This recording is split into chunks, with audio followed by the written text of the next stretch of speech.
Welcome back to the Tent of Triumph. Before we sit with our next great matriarch, we need to understand the powerful currents that shaped her destiny. In our last episode, we sat with Sarah, who learned the truth that God is unconstrained by biology. Now, we turn our gaze to the woman who would carry that promise forward, Rebecca.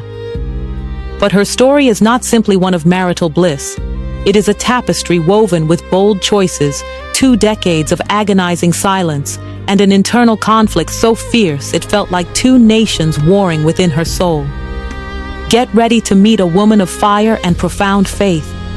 Have you ever felt the weight of expectation pressing down on your shoulders, while your heart quietly longs for a dream that feels impossibly far away? That was Rebecca. Chosen for a purpose, yet facing long waiting, family pressures, and decisions that could change everything. Today we'll walk with Rebecca, her story, her struggles, and what it teaches every woman waiting for her God-given promise. Our story begins in a distant land, far from the familiar tents of Abraham and Isaac. Abraham, now old, needed a wife for his son, and he sent his trusted servant on a seemingly impossible mission. The servant arrived at a well, falling to his knees in prayer. He didn't ask for a pretty face or a wealthy dowry. He asked for a sign of service, generosity, and strength. The sign was monumental. The woman must offer water not just to him, but to his 10 weary camels. Think of the labor, 1,000 pounds of water. And then Rebecca arrives. She is young, beautiful, and utterly unaware of the prophecy unfolding around her. When the servant asks for water, she doesn't offer a half-hearted gesture. She replies, "Drink, and I will also draw water for your camels." She ran back and forth, filling trough after trough, exhibiting a fierce, selfless work ethic that stunned the servant. This wasn't just physical strength, it was spiritual conviction. It spoke volumes about her character. And when she was given the life-altering question, "Will you go with this man?" her family urged delay. They begged for 10 days. But Rebecca, already hearing the call of destiny deep within her spirit, did not waver. She looked the servant in the eye and sealed her fate with 2 powerful words: "I will go." Genesis 24:58. This is her first enduring lesson. Be ready to say yes when God calls, even if it means immediately leaving your comfort and your past behind. Rebecca lived in a world where her choices were not entirely her own. When Abraham's servant came to find a wife for Isaac, she didn't know if saying yes would lead to joy or disaster. Imagine that, being chosen, but not fully ready, carrying the weight of destiny on your shoulders. Rebecca's family watched her every move, knowing she had been chosen for a life-changing role. There was pride, hope, and pressure, all swirling around her. Families often expect women to carry legacies, uphold traditions, and make decisions for everyone else before themselves.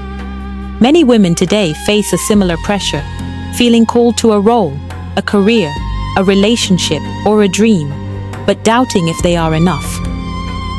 Anxiety, self-doubt, and fear of making the wrong choice can feel crushing. Rebecca's story reminds us that even when responsibility feels heavy, discernment and trust matter. Even today, women can feel trapped between loyalty to family and listening to their own hearts. Chronic stress and low self-worth can arise from people-pleasing. Rebecca teaches us the importance of internal boundaries and listening to God's guidance over external pressures. Perhaps the hardest part of Rebecca's life was the waiting. Years passed, and she longed to bear children, to see the promise fulfilled. It's a pain that echoes through centuries, a longing that doesn't fade, no matter how faithful you are. I know this personally. Waiting 11 years for a child taught me that God's timing isn't our timing. Anxiety, doubt, fear, they all come, but hope must persist. Mental health tools like journaling, prayer, and reflection can help manage the emotional toll. The breakthrough came, but the peace did not. Pregnancy for Rebecca was not a gentle season of fulfillment. It was a physical and spiritual battleground. The twins inside her were not merely growing. They were wrestling so fiercely that she cried out, Why is this happening to me?" She had to go and inquire of the Lord. This is a profound moment. When her pain was too great for human comfort, she took it straight to the divine, and God spoke a radical prophetic word over her life. "Two nations are in your womb, and two peoples from within you will be separated. One people will be stronger than the other, and the older will serve the younger." Genesis 25:23. Rebecca was not just carrying babies. She was carrying the destiny of rival nations, and she carried the knowledge of God's preference, a preference that overturned tradition. This is where her complexity deepens. Armed with this divine secret knowledge, she spent the rest of her life navigating her future based on this prophetic word, often leading her down paths of human manipulation and favor toward her younger son, Jacob. Her life proves that even the most faithful women are deeply human, complex, and sometimes flawed in their efforts to help God fulfill his own prophecies. Rebecca faced internal conflict, supporting Jacob versus Esau, understanding God's direction versus her own desires. Life didn't come with a manual. She had to discern what was right, even when confusion surrounded her. Rebecca, a woman who ran to serve a stranger, who endured 2 decades of crushing silence, and who physically carried the conflict of nations. Her life is a stunning portrait of what it means to be chosen, challenged, and changed by faith. She teaches us that courage is not just saying, "I will go," but remaining in prayer for 20 years until the promise moves. Women today face similar conflicts: careers, relationships, family decisions. Rebecca reminds us that seeking clarity, practicing mindfulness, and leaning on faith are vital to reduce stress and make intentional decisions. Remaining loyal yet truthful, that was Rebecca's challenge. She had to balance compassion and honesty, dreams and duties. Sometimes being faithful means making tough decisions, standing firm in your values. Boundary setting and assertiveness are key mental health strategies. Rebecca's story shows that courage doesn't have to be loud. It can be quiet, firm, and patient. Rebecca teaches us that waiting, hardship, and pressure do not mean failure. Your season of longing is not wasted. Faith, courage, and patience are never in vain. Remember, even in uncertainty, God is shaping your story. Lean into Him, honor your journey, and know that your promise will come in His perfect timing. If Rebecca's story resonated with you, reflect in your journal today. What are you waiting for, and how can you trust the process? Share your thoughts in the comments and subscribe to continue walking with the women of the Bible and modern sisters through every season. Join us next time in the Tent of Triumph, where we will bring Rebecca forward and dive deep into the emotional truth of her story. I promise you, her lessons on perseverance and finding purpose in the chaos of life are essential for us today. Before you go, please subscribe right now. Share this history with a sister who needs to understand the power of her own story, and get ready for the conversation you do not want to miss. And now, it is time. We have prepared the space, and the promise awaits. Come into the tent, Rebecca. We welcome your courage, your complexity, and your hard-won wisdom.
Came here broken,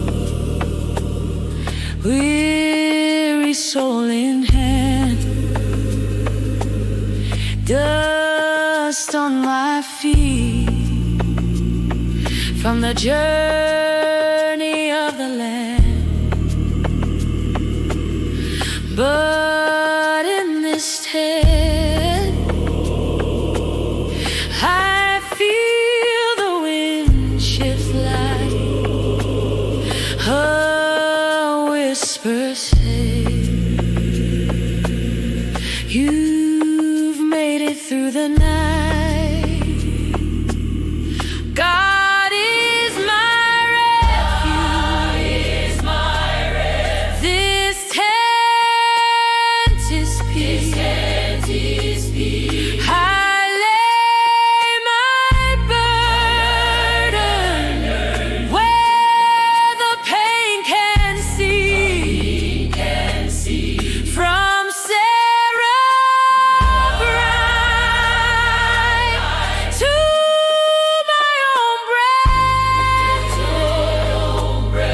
today. This sacred space has cleared the way. The stories carried in the skirts we wear.